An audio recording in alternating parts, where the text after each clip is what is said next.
Supaya tidak mampu menyelamatkan dirinya dan kaumnya dari dominasi penjajahan Romawi. Waktu itu kan penjajahan Romawi. Ya, karena kerajaan Yesus itu bukan dari dunia ini, bro. Kan waktu itu murid-muridnya sudah bertanya, Tuhan, kapan kamu memulihkan kerajaan Israel? Jadi pada waktu itu harapan mereka untuk Mesias adalah membebaskan mereka dari penjajahan Romawi. Tapi Yesus mengatakan apa? Kerajaanku bukan dari dunia ini. Dia punya misi yang lebih besar, gitu loh ya. Ya, Orang kalau Itu Yesus feedback ya suaranya ya. ya, orang ya ini dari Kaion. Jadi gini bro, kalau Yesus mau berperang, hancur Israel bro, karena kerajaan dia bukan kerajaan dunia, melainkan kerajaan surga. Pasukannya bukan pasukan manusia, melainkan pasukan malaikat. Jadi kalau dia mau berperang, hancur dunia bro. Oke, kalau dia seandainya berperang, Dajjal, gini, Dajjal. Yesus itu memberitakan Injil kerajaan Allah, kerajaan sorga, bukan Injil kerajaan Israel. Iya, Yesus datang berperang itu di kedatangan dia yang kedua kali. Berperang dengan siapa? Dengan berperang dengan Dajjal. Kamu nanti bakal mati, dibunuh kamu. Iya, berperang dengan babi guling. Kamu baca Wahyu 19 ayat 11 sampai 16. Di situ Yesus datang dan berperang dengan adil dengan para antikristus. Dia berperang untuk menghakimi orang-orang yang tidak percaya kepada dia. Makanya kalau kamu masih tidak percaya, di akhir zaman nanti kamu akan diperangi oleh Yesus. Dan ingat bro, murka Elohim atau murka Allah itu lebih besar daripada murka alam, murka dunia. Oke. Kan ya, Mbak Sophia. Oh, Mbak Sophia.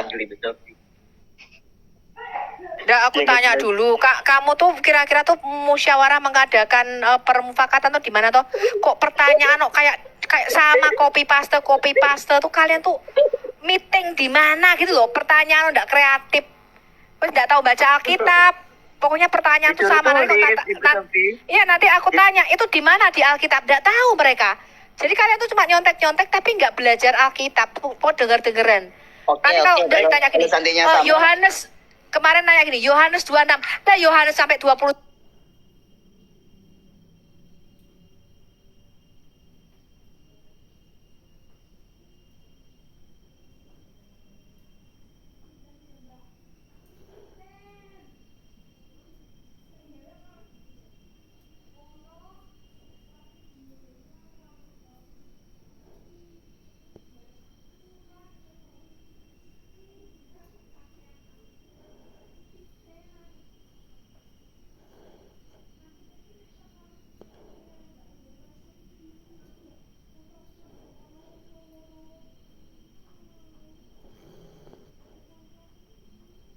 Yang dibangkitkan oleh Yesus di depan umat-umat ke Israel itu Lazarus kan? Ya, saudaranya Marta dan Maria. Di depan umat Israel memohon pertolongan kepada Allah Bapa. Kenapa dia harus memohon pertolongan kepada Allah Bapa? Di mana bro Yesus pertolongan? Di mana dia memohon pertolongan? Mana dia bilang, Bapak, tolong Bapak. Itu nggak usah dijelaskan sebetulnya, itu nggak pernah. Yesus nggak pernah. Pak tolong Pak nggak pernah. Gini, waktu Yesus membangkitkan Lazarus, dia hanya berdiri di depan makam Lazarus dan berkata, wahai Lazarus saudaraku, bangkitlah. Dia cuma berkata seperti itu. Tidak ada kata, dengan izin Allah aku membangkitkan kamu Lazarus. Enggak, dia enggak berkata seperti itu. Dia berkata, wahai Lazarus saudaraku, bangkitlah. Bangkitlah Lazarus. Enggak ada itu dia meminta pertolongan dari Bapa, enggak ada. Kamu dapat data dari mana? Dari Dr. Zakir Naik. Aduh, pantes. Aduh, Ibu Sofi gimana ini? Ibu Sofi dapat dari Zakir Naik ini, pantes. Bu Sofi, Bang Nats. Yesus kan lahir tanpa ayah, ya kan? Ya kan? Terus? Yesus lahir tanpa ada hubungannya dengan seorang lelaki, tapi dia lahir kan? Karena dia itu Tuhan. Terus? Ya kan? Terus? kemudian Adam juga nggak ada ayah dengan ibunya loh. Aduh, ini pertanyaan sama semua ini. Kalau Astagfirullahaladzim. seandainya sama gini aja. Kalau seandainya sama, mengapa Yohanes Pembaptis yang juga lahir atas bantuan penuh Roh Kudus dari seorang perempuan mandul yang tua bangka yaitu Elizabeth tidak menjadi Tuhan? Bro, saya tanya deh. Yohanes Pembaptis, Adam dan Hawa waktu mati itu bangkit kembali nggak, bro?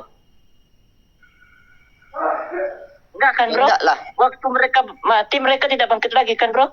Tapi Yesus, dia mati, dia bangkit kembali. Baca Wahyu 2 ayat 8, di situ dikatakan, inilah firman dari yang awal dan yang akhir, yang pernah mati, namun bangkit kembali pada hari yang ketiga. Wahyu 1 ayat 17 dan 18, di situ dikatakan, jangan takut, aku adalah Alfa dan Omega, yang awal dan yang akhir, dan yang hidup, yang pernah mati, namun lihatlah, aku hidup sampai selama-lamanya, dan aku memegang segala kunci kerajaan maut. Iya, jadi kalian tuh begini loh, kalian bukan. Kalian tuh selalu mengatakan, apakah kalian menuhankan Yesus gara-gara Yesus tuh nggak punya bapak mama? Adam kan juga nggak punya bapak mama. Bukan itu, bro. Betul kata Nats, Adam sampai sekarang masih mati, bro. Yesus bangkit. Itulah bukti dia penguasa atas 3 kerajaan. Dia penguasa surga dan bumi. Itulah sebabnya dia Tuhan. Iya. Bu Sophia Kalau masih ingat kamu surat Al-Maidah ayat 34 yang saya bilang kemarin? Apa? Enggak, Bu Sophia masih ingat nggak surat Al-Maidah ayat 34 yang soal air mani hina itu? Bukan Oh, Al-Maidah, surat bro. As-Sajadah. Itu surat 32 ayat 7 dan 8. Aduh, Quranmu aja kamu salah, kok. Sengaja nguji, ingat apa enggak lagi? Waduh. Sengaja. Percuma Al-Maidah kamu 34. Orang surat 32 ayat 7 dan 8 no Al-Maidah. Percuma kamu mau nguji kita. Pemahaman kita tentang kita pun lebih besar daripada kamu, bro.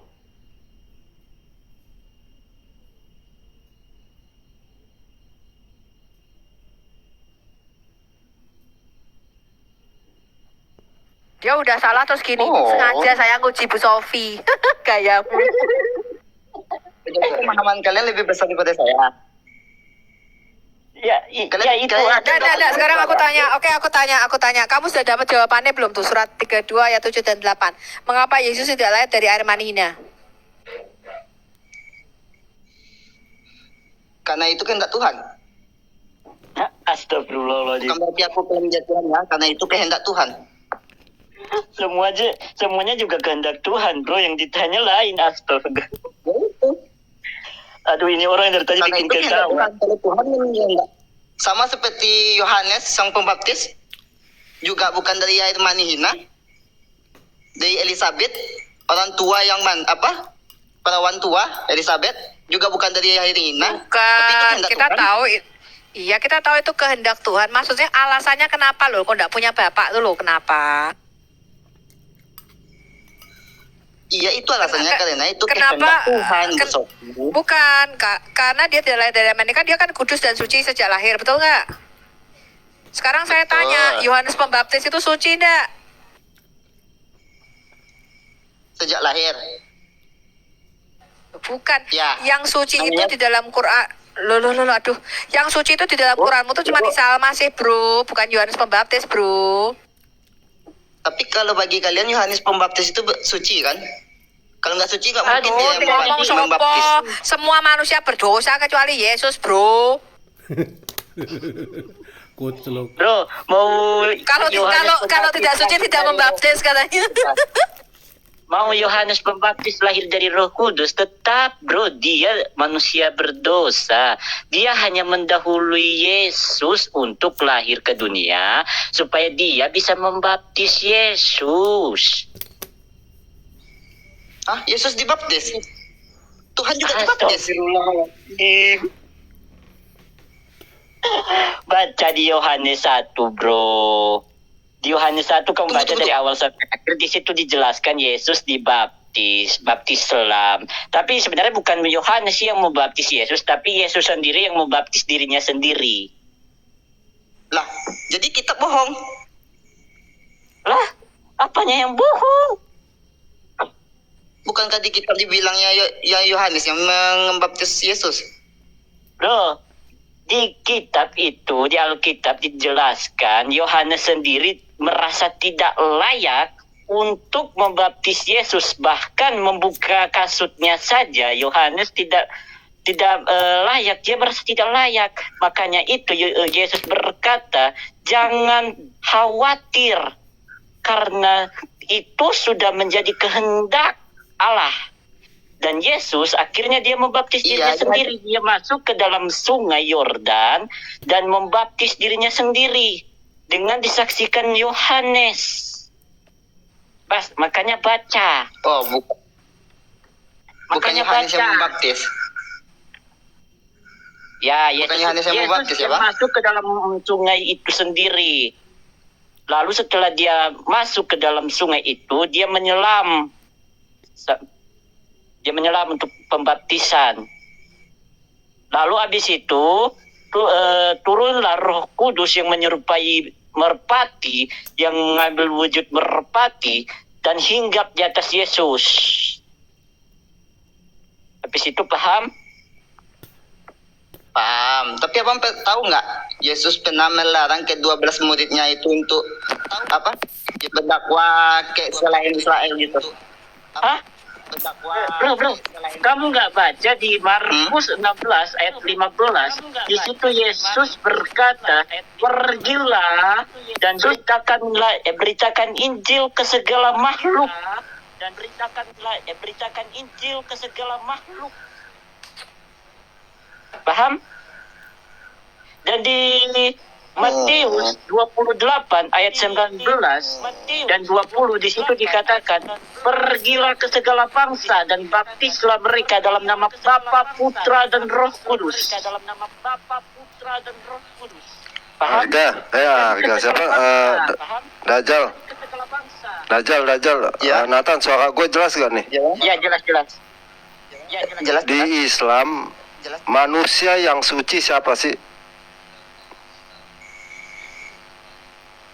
Yang suci. Iya. Yang suci. Kami menganggap yang suci itu Nabi Muhammad. Di mana Juga ayatnya? merasa bersalah. Suci tapi menganggap merasa bersalah.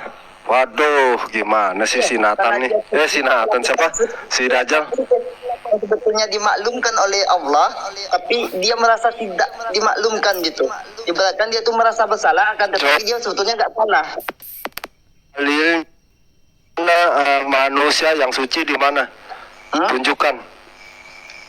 Ternyata saat berperang. Di mana dalilnya bahwa Muhammad itu suci? Saat berperang. Dalilnya tunjukkan. Gampang bro, kamu mengetahui manusia suci apa enggak? Kalau dia Kan tadi saya bilang, berdosa. bagi kami Nabi Muhammad lah yang suci. Suci bisa mati. Tetapi dia tetap merasa Namanya bersalah. suci Iya, juga mana bisa dalilnya? mati. Suci dari selangkangan. Ngaco dia. Tetap Dajjalnya ngaco, suci dari selangkangan. Ya iya. Suci dari debu, tayamum. Suci dari debu. Ngaco dia, mana itu dalilnya?